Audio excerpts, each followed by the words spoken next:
వేదిక వేసి యూట్యూబ్ వీక్షకులందరికీ నమస్కారం. నేను మీ డాక్టర్ నవలపల్లి మహేష్ చంద్ర భరద్వాజ్ను, హైదరాబాద్ నుంచి కన్సల్టెంట్ను, ట్రైనర్ అండ్ ఆస్ట్రో బుక్ రైటర్ను. జ్యోతిష్యం, వాస్తు శాస్త్రాలు, సంఖ్యాశాస్త్రాల్లో డాక్టరేట్ డిగ్రీ చేసే వాళ్ళకు నేను గైడ్ని కూడా. అయితే భగవంతుని అనుగ్రహం వలన, పెద్దల ఆశీస్సుల వలన ఈ జ్యోతిష్యం విషయాల్లో నాకు కాస్త ఒక సముద్రంలో చేప తాగినంత కాస్త పరిజ్ఞానం కలిగింది. అయితే జ్యోతిష్ శాస్త్రంలో ఈ గ్రహణాల గురించి తెలియజేసే రాసి తమ పంచాంగాల రాసే సిద్ధాంతులకు నేను ప్రప్రథమంగా శిరస్సు వంచి నమస్కరిస్తున్నాను. ముందు కాలంలో జరిగే పరిస్థితుల గురించి ముందుగా అంచనా వేస్తూ తమ యొక్క అనుభవంతో, తమ యొక్క విజ్ఞానంతో, తమ పంచాంగాలల్లో ఏం జాగ్రత్తలు తీసుకోవాలో, ఎలాంటి ప్రభావాలు ఉంటాయో తెలియజేసే ఆ పంచాంగ గణన చేసే సిద్ధాంతులకు ప్రప్రథంగా నమస్కరిస్తున్నాను. ఇట్లా కాలగమనంలో మంచి ప్రమేయం లేకుండానే కాలం గడుస్తుంటాయి, యుగాలు కూడా గడుస్తుంటాయి. రోజులు కాదు, యుగాలు గడుస్తుంటాయి. యుగాలు గడిచినప్పుడు కాలం ప్రవాహంలో మనం గ్రహణాలు అనే ఒక విషయాన్ని మనకు అందరికీ తెలుసు, వింటూ ఉంటాం. అది ఏందో తెలియకుండా గ్రహణం అంటే ఒక విధమైన ఏ రాశి వాళ్ళకి వర్తిస్తుందో, ఏ నక్షత్రం వాళ్ళకి వర్తిస్తుందో అది విన్నవాడు, దానికి సంబంధించిన వాళ్ళు కాస్త ఆందోళన పడడం, టెన్షన్ పడడం చాలా చాలా సహజం. గ్రహణం యొక్క ప్రభావం ఏంటంటే, ఈ రేపు 7వ తారీఖు నాడు వచ్చే చంద్రగ్రహణం, ఈ సూర్యునికి చంద్రుడి మధ్యన భూమి వస్తే ఈ ఛాయ అనేది చంద్రుడు ఇచ్చే ఫలితాలు ఇవ్వడు. అలాగే సూర్యునికి భూమికి మధ్యన చంద్రుడు వస్తే సూర్యుడు ఇచ్చే ఫలితాలు ఇవ్వడు. గ్రహణాలు అనేది అన్ని గ్రహాలకు ఉన్న 7 గ్రహాలు రవి చంద్ర బుధ కుజ గురు శుక్ర శని అన్ని గ్రహాలకు ఉన్న కేవలం సూర్య చంద్ర గ్రహాలకు మాత్రమే, సూర్యుడు and చంద్రుడికి మాత్రమే ఎందుకు గ్రహణం అని చెప్పారు, ఎందుకు ప్రభావం ఎక్కువ ఉంటుందని చెప్పారంటే, సూర్యుడు అంటే ఆత్మకారకుడు, నీ ఒంట్లో ప్రాణం. అలాగే చంద్రుడు అంటే మనసు కారకుడు, నీ మనసు మీద ప్రభావం చూపించేది. ఎవరు కూడా తమ ప్రాణం ఇలా ఉంటుందని చూపలేరు, తమ మనస్సు ఇలా ఉంటాయని భౌతికంగా చూపలేరు. కానీ ఈ 2 గ్రహాలకు కాకుండా మిగతా కుజ బుధ గురు శుక్ర శని ఈ 5 గ్రహాలకు కూడా గ్రహణం యొక్క ప్రభావం ఉంటుంది. మనం రాహుకేతులు అంటాం, నోడ్స్ అంటాం. ఈ గ్రహణం ఆ పరిధిలోకి ఏ గ్రహం వెళ్తుందో ఆ గ్రహం ఇచ్చే ఫలితాలు ఇవ్వనియరు. అందులో రాహుకేతులని ఈ గ్రహం నుంచి నోడ్స్ అనొచ్చు, ఇంకేదైనా అనొచ్చు, భాష ఏదైనా పదం ఏదైనా కూడా ఈ అంతరిక్షంలో ఖగోళంలో ఉండే ఈ పాయింట్స్ దగ్గర ఈ గ్రహం వెళ్ళినప్పుడు ఆ ఇచ్చే ఫలితాలు ఇవ్వకుండా అడ్డుకుంటుంది. అలాగే రాహుకేతు అనే గ్రహాల నుంచి అతి నీల లోహిత కిరణాలు అనేది, ఎనర్జీ అనేది విడుదలవుతుంటుంది. ఎప్పుడు విడుదలవుతుంటుంది, ఎప్పుడు నిరంతరం. ఆ చీకట్లోకి, ఆ ఛాయలోకి ఏ గ్రహం వెళ్తుందో ఆ గ్రహం ఇవ్వలేదు. మనం కూడా అంతే కదా, వెలుతుల్లో పనిచేసినప్పుడు పగలు కానీ రాత్రి కానీ, వెలుతుల్లో పనిచేసినప్పుడు చీకట్లో పనిచేయలేం కదా.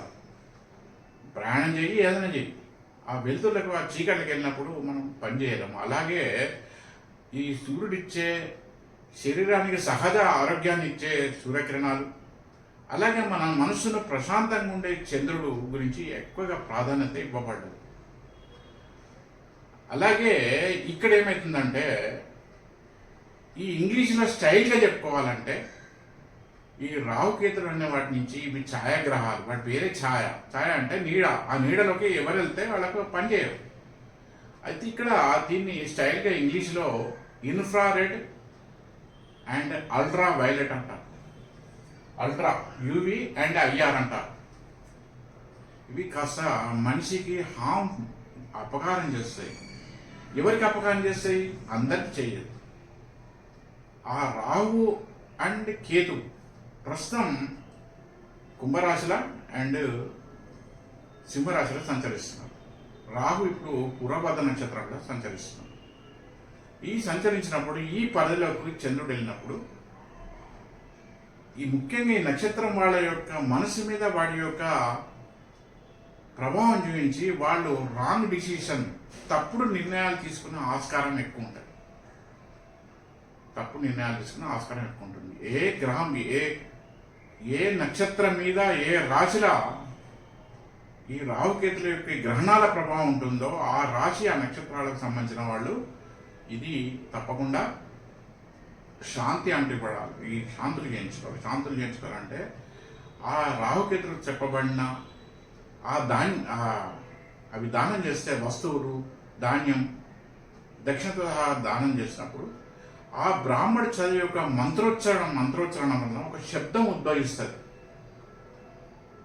ఉదాహరణ, నాదే కుంభరాశి, నాదే పూర్వభద్ర నక్షత్రం అనుకున్నాం, రేపు గ్రహణం పడుతున్నది.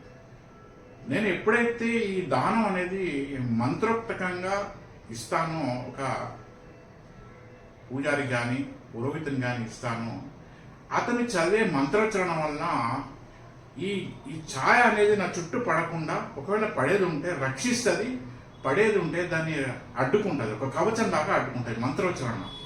పంచభూతాలల్లా శబ్దం, ఆకాశతత్వం ముఖ్యం, అన్నిటికన్నా మొదటిది. ఇప్పుడు అది కూడా మనకు శబ్దమే, మన కంటికి కనపడదు, చెవులకు వినిపించదు. కానీ ఎప్పుడైతే ఆ శబ్దాన్ని, ఈ శబ్దం మంత్రోచ్చరణ, బ్రాహ్మణుడు చదివే మంత్రోచ్చరణతో, అది మనం సినిమాలలో చూస్తాం కదా, ఎవరో బాణం ఆకుతుంటే ఇంకొకటి ఇంకో బాణం అడ్డుకొని ఇట్లా కింద పడుతుంది చూడు, అలాగా ఈ రాజుల వాళ్ళు గ్రహణాల యొక్క దుష్ప్రభావం వలన వాళ్ళ యొక్క మనస్సు అనేది రాంగ్ డిసిషన్ తీసుకోకుండా, తప్పుడు నిర్ణయాలు తీసుకోకుండా, మాటలు జారకుండా, మాటలతోనే కదా ఎటువంటి బంధుత్వాలు కానీ, శత్రుత్వాలు కానీ, కొట్లాటలు కానీ సంభవించేది. అలాగా రాంగ్ డిసిషన్ తీసుకోకుండా ఈ దాన ధర్మాలు, అది కూడా మంత్రోచ్చరణ చేసినప్పుడు ఖచ్చితంగా వస్తుంది. అలాగే ఈ కేవలం మనుషుల మీద కాకుండా వండే అన్ని పదార్థాల మీద కూడా ఈ ఈ ఐఆర్ అండ్ యూవి కిరణాల యొక్క ప్రభావం ఉంటుంది, ఆ ఎనర్జీ. అందుగురించి మన సంప్రదాయంలో, మన సనాతన ధర్మంలో, భారతీయంలో గరికపోచ అనేది దాన్ని అడ్డం వేస్తుంది. ఈ గ్రహణాల నుంచి వచ్చే ఈ చెడు శక్తి, బ్యాడ్ ఎనర్జీని నువ్వు ఏ ఫ్రిడ్జ్ కానీ, ఏ గోడౌన్ కానీ ఏది ఆపదు, ఏ ప్యాకింగ్ కానీ ఆపదు. కేవలం గరకపోచం మాత్రమే ఆ శక్తిని పడకుండా ఆపుతుంది. మనం వర్షం పడితే గొడుగు కట్టుకుంటే ఎలాగ మనం తడవకుండా ఉంటామో, ఒక రెయిన్ కోట్ దొరుకుంటే ఎలాగ ఆ వర్షాన్ని తడవకుండా ఉంటామో, అలాగే కేవలం గరకపోచం మాత్రమే ఈ సూర్యగ్రహణాలు, చంద్రగ్రహణాల యొక్క దుష్ప్రభావం పడకుండా మనకు ఇది రక్షిస్తుంది. మరి గ్రహణాలు అప్పుడు గుడులు ఎందుకు మూసేస్తారు? గుడులంతా ఒక పాజిటివ్ ఎనర్జీ, ఒక అమృతం లాంటిది, పాజిటివ్ ఎనర్జీ. అక్కడ ఈ రావుకేతుల యొక్క దుష్ప్రభావం పడితే మనం ఎంత మంచి పాయసం వండుకో, ఇంత చిన్నగా విషం కలిసి తాగలమా? అలాగే అక్కడ గుడిలలో ఉన్న ఆ పాజిటివ్ ఎనర్జీ కలుషితం కాకుండా ఆ గుడిలను మూసేస్తారు. గ్రహణం వెళ్ళాక ప్రక్షాళన చేస్తారు. దాన్ని ప్రక్షాళన చేసి మళ్ళీ నిత్య దీప నైవేద్యాలు ఎప్పుడు జరుగుతూనే ఉంటాయి. అందుగురించి గ్రహణం యొక్క దుష్ప్రభావాలు ఆ అయ్యారని వేవి కిరణాలు పడకుండా ఈ కేవలం వ్యక్తుల మీద కాదు, దేశాల మీద కూడా పడుతుంటాయి. అది ఎంత పెద్ద డెవలప్మెంట్ దేశం కానీ, లేకుంటే అండర్ డెవలప్మెంట్ కానీ, అది ఏ దేశం అన్నా కానీ. అయితే అన్ని ఒకసారి ఈ సూర్యుడు, చంద్రుడు అనేవాడు ప్రపంచంలో భూగోళం ఉన్న అన్ని దేశాలకు వర్తిస్తాయి కదా. అలాగే ఈ సూర్యగ్రహణం, చంద్రగ్రహణం అనేది కూడా అన్ని దేశాలకు ఎందుకు వర్తించదు అంటే, అవి ఉన్న నక్షత్రాల పరిధిలోకి ఈ గ్రహాలు వెళ్ళినప్పుడే అది ప్రభావం పడుతుంది. అది మొత్తం మనం ఇప్పుడు లైట్ వేసేది ఉంటే చుట్టుపక్కల అంతటా లైట్ పడదు కదా. మన ఏ ప్రాంతం మీద లైట్ పడితే అక్కడ ఉంటుంది. అలాగే చీకటి ఎక్కడ అంతటా చీకటి ఉండదు కదా, వెలుతురు లేని చోట చీకటి. అందుగురించి అన్ని ప్రపంచంలో ఉన్న అన్ని దేశాల మీద, అన్ని ఏరియాల మీద, అందరి మనుషుల మీద ఈ గ్రహణం నుంచి వచ్చే ఐఆర్ అండ్ యువి కిరణాల యొక్క దుష్ప్రభావం చూపదు. ఆహార పదార్థాల విషయంలో నిల్వ ఉంచిన తినకపోవడం, 4 గంటల అనేక మంది వీడియోలలో అక్కడ ఇక్కడ చెప్పినట్టు, పంచాంగాలు తెలియజేసినట్టు 4 లోపల తినడం బెస్ట్. ఎందుకంటే అవి ఒక విషతుల్యం అవుతాయి. మనం పాచిపోయినాయి, పుచ్చిపోయినాయి తినలేం కదా. అలాగే ఈ ఆహార పదార్థాలు చూడడానికి బాగానే ఉన్నా విషతుల్యం అవుతాయి. అందువల్ల వండిన పదార్థాలు అసలు ఉంచుకోకపోవడం మంచిది. ఒకవేళ ఉంచుకున్నా కూడా 4 లోపల తినడం బెటర్. నువ్వు తిన్నాక కూడా వాటి యొక్క ప్రభావం అనేది నీ కడుపు మీద పడుతుంది, నీ శరీరం పడుతుంది కనుక నీ శరీరంలో ఈ విషతుల్యం అనేది స్ప్రెడ్ అయ్యి వ్యాపించి నీకు అనారోగ్యం కలిగజేస్తుంది. ఇంత పెద్ద అద్భుత సైన్స్ ఉన్న ఈ మన సనాతన ధర్మాన్ని ఒక గొప్ప గొప్ప విషయాలను మన పూర్వీకులు చెప్పింది, మన సిద్ధాంతులు, మన పెద్దలు చెప్పిన విషయాలను అనేక మంది చాలా తేలిక కొట్టిపరుస్తున్నారు. దాన్నే వాళ్ళ కర్మ అంటారు. చెడు ఫలితాలు అనుభవించాల్సినప్పుడు వీరన్నిటి పుక్కిడి పురాణాలుగా అద్భుతమైన సైన్స్ ఉండగా ఇవన్నీ ఈ కాలంలో ఈ మూఢనమ్మకాలని మూర్ఖంగా కొట్టేస్తుంటారు. కర్మ ఫలితం తను చేసిన పాపకర్మలా అనుభవించాల్సి వచ్చినప్పుడు ఇవన్నీ వాళ్ళకు అర్థం కావు. అన్నీ నిజంగా కూడా పుక్కిడి పురాణాలుగా అనిపిస్తాయి. సో గ్రహణంలల్లా అద్భుతమైన సైన్స్ ఉంది. మరొకసారి చెప్తున్నాను, దయచేసి ఎక్కతప్ప వండుకోకండి. ఒకవేళ వండుకునేది ఉంటే వాటి మీద గరకపోచలేయండి. అది నిల్వ పచ్చళ్ళు కూడా కావచ్చు, ఏదైనా కావచ్చు. అది 4 లోపల తినండి. అది ఎవరి వాళ్ళ ఆరోగ్యం బాగుండాలంటే, మనసు బాగుండాలంటే ఇవి ఖచ్చితంగా చేయాలి. గ్రహణం ఏదో పూర్వభద్ర నక్షత్రం చెప్పారు, కుంభరాశిని చెప్పారు, మిగతా వాళ్ళందరూ చేయాలంటే మిగతా వాళ్ళందరూ కూడా పాటించాలి. మిగతా వాళ్ళు దాన ధర్మాలు చేయకుండా మిగతా వాళ్ళు కూడా ఈ ముందు జాగ్రత్తలు పాటించాలి. ముఖ్యంగా గర్భిణీలు గ్రహణం యొక్క చూడిసది ఉంటే, గ్రహణం కిరణ ప్రభావం ఉన్నప్పుడు బయటకు వెళ్తే వాళ్ళ గర్భంలో ఉన్న శిశువుకు ఏమైనా వ్యాధులు రావచ్చు. ముఖ్యంగా ముర్రి అంటారు, ముర్రి ఈ పంట ఇక్కడ ముర్రి గ్రహణం వచ్చే ఆస్కారం ఉంటుంది.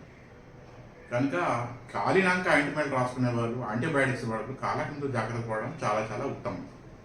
ఇది నేను గ్రహించింది, నాకు తెలిసిన విషయాన్ని చెప్పాను. దయచేసి నా అభిప్రాయం నచ్చిన వాళ్ళు నా వీడియోని లైక్ చేసి షేర్ చేసి ఇతరులకు కూడా షేర్ చేసి వాళ్ళతో కలిసి సబ్స్క్రైబ్ చేయించి నా వేదిక ఛానల్ని ప్రోత్సహించాలని కోరుతున్నాను. నమస్కారం, శుభాకాంక్షలు.